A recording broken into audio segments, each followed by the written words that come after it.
Esse é o JC Entrevistas, lugar certo de uma boa conversa, de um papo, claro, sempre civilizado, sobre política, economia, trabalho, assuntos de interesse local e nacional.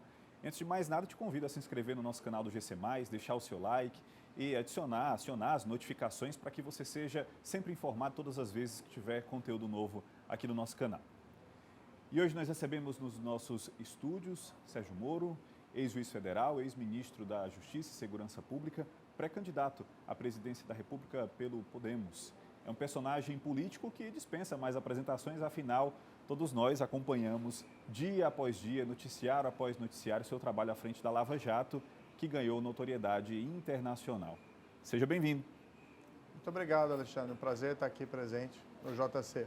Bem, antes de mais nada, eu queria saber um pouco sobre a sua passagem pelo estado do Ceará, quais têm sido as impressões, o que foi possível conhecer e entender da nossa realidade tão complexa e tão diversa aqui do nosso estado.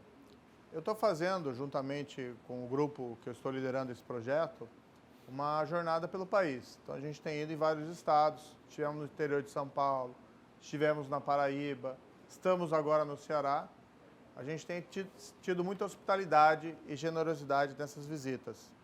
Escolhemos começar por Juazeiro, e essa era uma viagem que estava planejada há semanas, tá? Ali com uma espécie de reconhecimento à figura do Padre Cícero, que a gente sabe que é tão importante, não só aqui para o Ceará, mas para o Nordeste todo, e inclusive pelo Brasil, pelo que ele representou em matéria de religiosidade, mas também a figura histórica que é. Então fomos lá em Juazeiro, depois fomos para Morada Nova, estivemos também em Limoeiro e chegamos agora na Cidade da Luz, né, em Fortaleza. O que tem me chamado muita atenção, a gente tem conversado com as pessoas, elas têm expostas às dificuldades, mas uma surpresa muito positiva em relação ao Ceará, né, que é um povo que tem sofrido, que a gente está numa crise econômica, mas que encontra saídas e também espera soluções, espera ajuda, principalmente do governo. Por exemplo, vou colocar algo que me chamou muita atenção. A produção de camarão, ali o cultivo de camarão, a carcinocultura, na região de Limoeiro e na região de Morada Nova. É impressionante, né, áreas de cultivo de camarão, com área irrigada, mostrando que se a gente tiver investimento, se a gente tiver a política certa, a gente consegue produzir qualquer coisa no Ceará. O Brasil é um país muito complexo e ser presidente de um país tão complexo é um grande desafio. Como é que o senhor vem se preparando para esse desafio de administrar um país? O senhor tem um extenso currículo como juiz, mas é completamente diferente ser presidente da República, que é a sua pretensão. Como o senhor vem se preparando tecnicamente para isso? Olha, para tudo que eu fiz na vida, eu sempre me preparei. Na faculdade, depois também o concurso público, a carreira de juiz. Eu tive casos difíceis envolvendo, por exemplo, grandes traficantes de droga, Fernandinho Beiramar, inclusive. Depois a Lava Jato foi um marco, em que a gente quebrou aquela regra no país, que era a pessoa rouba, mas nunca acontece nada. E a gente mudou isso. As pessoas foram julgadas, as pessoas foram sentenciadas, as pessoas foram cumprir pena de prisão, mesmo sendo pessoas poderosas. Valendo aquela ideia, né, que ninguém pode estar acima da lei. Como ministro, eu também me preparei e vejo que a gente conseguiu reduzir a criminalidade no ano da minha gestão, enfrentar o crime organizado, como não tinha se enfrentado antes, inclusive aqui no Ceará, né, em parte por conta da nossa intervenção, do nosso auxílio, na nossa ação no Ceará naquela crise de segurança de 2019, os indicadores criminais despencaram no Ceará em 2019. Depois voltaram a crescer, né? Mas aí já é uma questão relacionada mais ao governo do Estado. Mas aquela nossa intervenção foi importante. Então, tudo que eu fiz na minha vida, eu me preparei bastante. Isso não é diferente. Essa jornada pelo país, no fundo, é para a gente ouvir as pessoas, conhecer, ver as experiências que dão certo. Tivemos ontem no IPRED, aqui em Fortaleza, que é um fantástico projeto social, né, para crianças com autismo, também com treinamento profissional dos pais. Estivemos também no Hospital São Camilo, lá em Limoeiro, um hospital que atende na rede SUS e atende as pessoas com extrema eficiência e dignidade. Então, essa jornada pelo país é para a gente ver essas experiências que dão certo e buscar replicá-las adiante a partir de 2023. A Lava Jato foi uma operação, né, como o senhor falou, que colocou atrás das grades poderosos, inclusive grandes personagens da nossa política. O ex-presidente Lula foi parar atrás das grades por conta da Operação Lava Jato. Porém, hoje, Lula está não só solto, como elegível. O que aconteceu após essa prisão do Lula e de lá para cá, para que hoje ele esteja nessa situação? A Lava Jato, ela envolveu mais de 180 condenações, né? Pessoas que ou pagaram suborno ou receberam suborno. E aí você tinha empresários poderosos, donos de grandes empreiteiras, que infelizmente se corromperam. Você tinha diretores, gerentes da Petrobras, que infelizmente se corromperam. Você tinha políticos poderosos, Eduardo Cunha, Sérgio Cabral, José Dirceu. O Lula é mais um que foi condenado. Esses esquemas de corrupção são inegáveis. Aconteceram lá durante o governo do PT. Os diretores da Petrobras, nomeados pelo Lula, roubaram a empresa por mais de uma década. Infelizmente, a gente está vendo aqui aquela velha história. É o velho sistema da impunidade voltando. É aquela velha história de que se você é rico, se você é poderoso, a lei não se aplica para você. Não é isso que eu acredito. Não é isso que a gente buscou construir na Lava Jato. E a gente precisa retomar essa ideia de que ninguém está acima da lei. Nem o Lula, nem ninguém. É assim que a gente constrói um país. Infelizmente, hoje o Lula é um símbolo de impunidade da corrupção. É uma figura lamentável, a meu ver, nesse contexto em que a gente avançou tanto no combate à corrupção e agora estamos vendo esses retrocessos. A Lava Jato foi desmontada com auxílio, ou com ajuda, ou com incentivo do atual governo, não só o governo federal, mas também com participação de outros entes políticos? Olha, hoje a situação é muito grave, que não é só a questão do Lula. Hoje não tem ninguém no país sendo preso por corrupção. Tá? Ninguém relevante sendo investigado e punido. E dá aquela impressão de que a corrupção acabou, né? Quando a gente sabe que não é verdadeiro. Se não tem ninguém investigando, se ninguém fazendo o trabalho, com prisão, julgamento, parece que acabou. Mas não está. Ela está lá presente e está forte. Então a gente precisa retomar essa luta. O que eu vejo, lamentavelmente, é que sim, teve uma reação à Lava Jato, que veio de parte do Congresso, que veio de parte do Judiciário, e tudo bem, a gente respeita as instituições, ninguém vai defender invadir Congresso, ou invadir Supremo Tribunal Federal, ou agredir ministro, ou qualquer outra coisa, mas é lamentável que isso tenha ocorrido. É lamentável que a gente tenha tido esses retrocessos. Agora, o que a gente tem que fazer? Ao invés da gente ficar se lamentando, a gente tem que mudar esse jogo.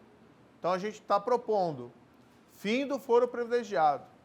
Vamos acabar com isso, de tratar o político como melhor que o cidadão em geral. Não existe isso, de você dar esse tipo de privilégio. Isso não tem como a gente justificar hoje na nossa democracia. Vamos também voltar à prisão em segunda instância, que é fundamental para a gente ter um processo rápido. E o que a gente quer fazer também é criar um Tribunal Nacional Anticorrupção, tá? Que não é criar novos cargos, novos juízes, com todo aquele custo.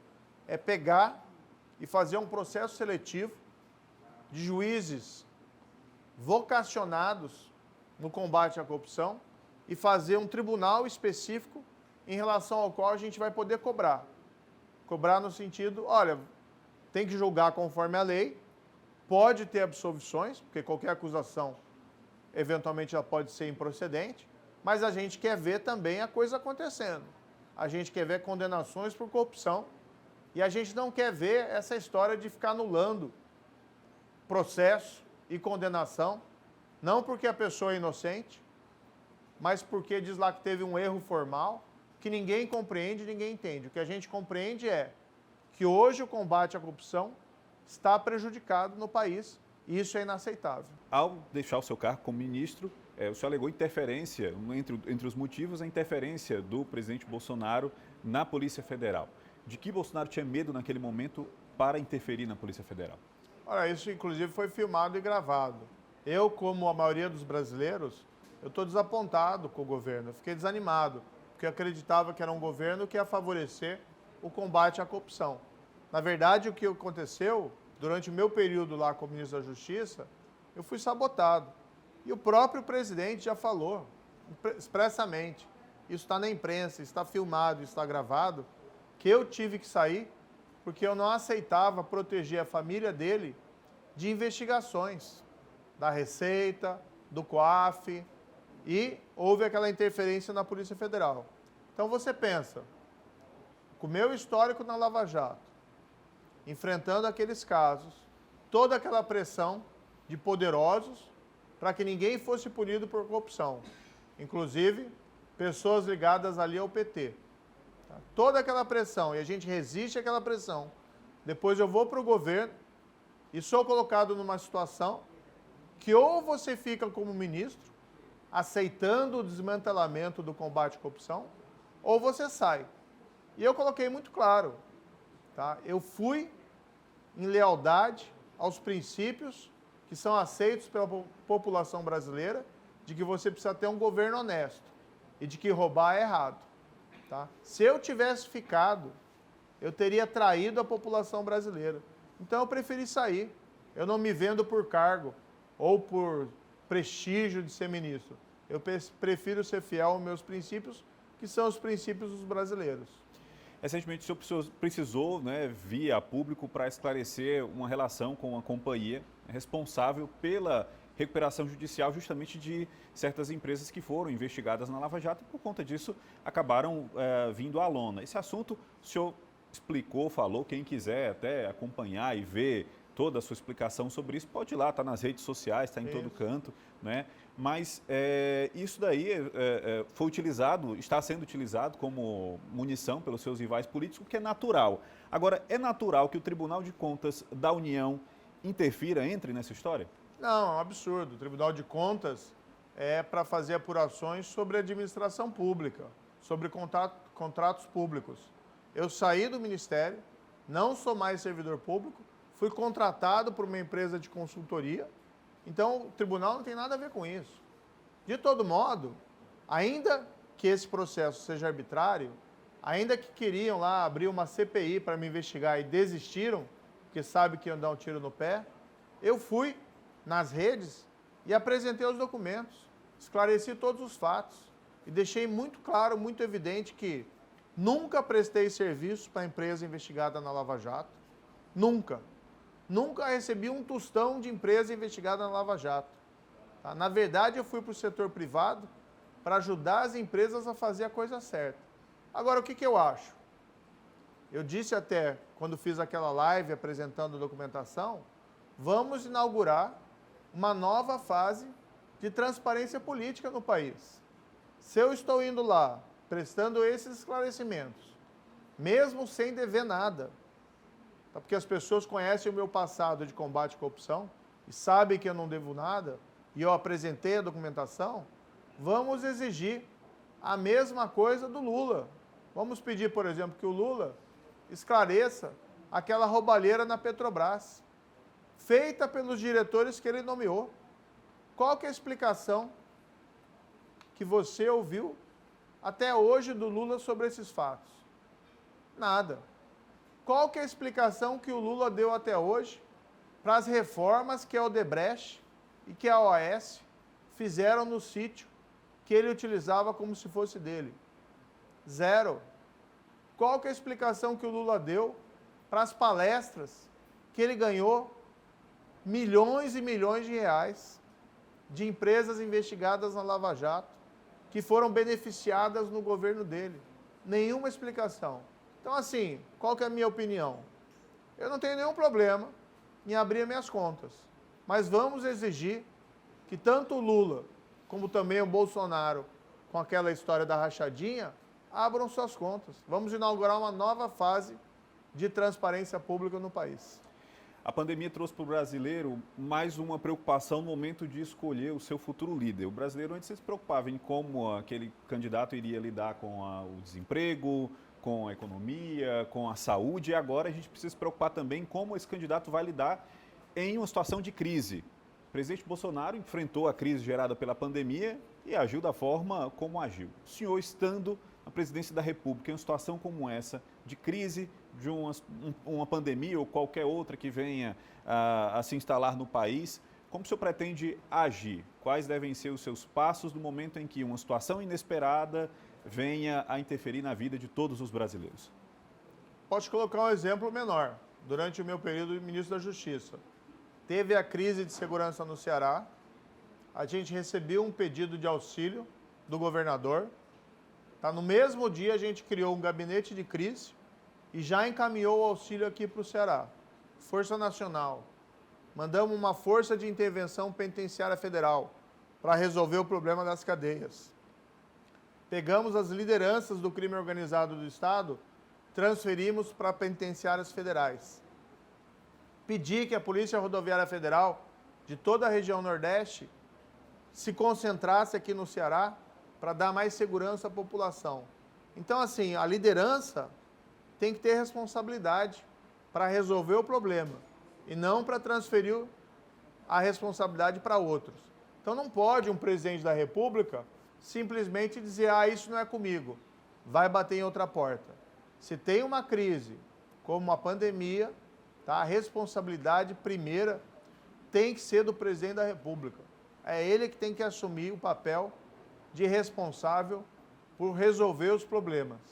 Infelizmente, a gente não viu isso, também é um motivo de desapontamento, mas eu posso te assegurar, eu nunca fugi de desafios. Inclusive, esse projeto agora que eu estou liderando é um grande desafio, mas porque a gente acredita que o país precisa ter uma alternativa que não seja nem Lula e Bolsonaro. A gente precisa ter, sim, uma proposta de reforma do país, de verdadeira mudança, que retome o crescimento econômico, o emprego e o salário das pessoas e também erradique a pobreza. Mas sem abdicar, e isso é fundamental também, da nossa história, que é a história de combate à corrupção. O senhor já tem possíveis nomes para acompanharem o senhor nesse possível mandato como presidente da República? De repente, algum nome do Ministério, de repente, algum cearense? Olha, temos aqui o senador Eduardo Girão, que é uma grande figura do estado do Ceará. Quem sabe? Mas é um pouco cedo para a gente tratar desse assunto de ministério. Mas é um excelente quadro. Nós temos também outras pessoas aqui no estado. O Geraldo Luciano, por exemplo, que veio recentemente para o Podemos. Temos a Catarina Rochamonte. Tem um quadro extremamente qualificado. Não faltam cearenses com capacidade para dar uma grande contribuição no futuro. Mas que seria colocar um pouco a carroça na frente dos bois, né? Capaz que dê até azar ficar falando muito disso. Para encerrar aqui o nosso papo, uma mensagem para a população aqui do estado do Ceará, para todos os cearenses. A gente vive um momento, assim, no estado do Ceará, como no país todo, de tanta polarização. Qual que deve ser a atitude do eleitor cearense brasileiro no momento de escolher o seu candidato, no momento de as urnas, para que a gente possa, num futuro próximo, poder viver períodos de estabilidade no Brasil, que é tudo que nós precisamos e buscamos nesse momento? Olha, ontem a gente até lançou uma carta de princípios dirigido aos cristãos brasileiros, em que a gente elencou alguns compromissos, tá? Um deles é que a gente tem que retomar aqueles nossos valores cristãos, que estão também em outras religiões, que são basicamente compaixão e misericórdia. Chega de fomentar ódio entre a gente, entre evangélico e católico, entre religioso e não religioso, e chega de brigar por político. Os políticos, eu conheci de perto, estive lá em Brasília como ministro, tem muita gente boa, mas também tem muita gente que tem os seus problemas. Então, assim, não tenha uma confiança cega em quem quer que seja. Não brigue por conta de nomes da política. Avalie as propostas e avalie principalmente a história das pessoas que se apresentam como pré-candidato ou como candidato. Se elas foram fiéis a tudo aquilo que elas sempre disseram ou se elas, uma vez no poder, traíram as promessas que tinham realizadas. Avalie, por exemplo, um projeto de um governo hoje que, infelizmente, desapontando todos os brasileiros, não está dando certo, porque as pessoas estão com dificuldades, e avalie também um governo do passado que não deu certo, pela corrupção e pela grande recessão ali durante o governo do PT. A gente precisa de alguma coisa nova. Eu quero só também aproveitar aqui para agradecer a generosidade e hospitalidade dos cearenses. Tenho me sentido aqui em casa, já tive no estado aqui para te confessar, quando eu casei, há 23 anos atrás em Lua de Mel, tá? Retornei algumas vezes a turismo, porque o estado é fantástico. Estive depois de situação não muito agradável, que foi para ajudar a debelar a crise de segurança e depois a greve dos policiais no ano seguinte. E agora estou retornando. E essa população é realmente fantástica. Ok, então, muitíssimo obrigado, boa sorte, bom giro aí pelo país, né, que traga experiência, conhecimento, vivências, né, para a sua vida, seja pessoal ou profissional, e agradecemos em nome do Grupo Cidade de Comunicação pela sua presença aqui nos nossos estúdios. Obrigado, muito obrigado e um cumprimento a todos vocês aqui do Grupo Cidade de Comunicação. Foi um prazer. Eu sou o JC Entrevistas com o Sérgio Moro. Curta, compartilhe o nosso conteúdo e fique sempre ligado no nosso canal. Obrigado pela sua audiência e até a próxima.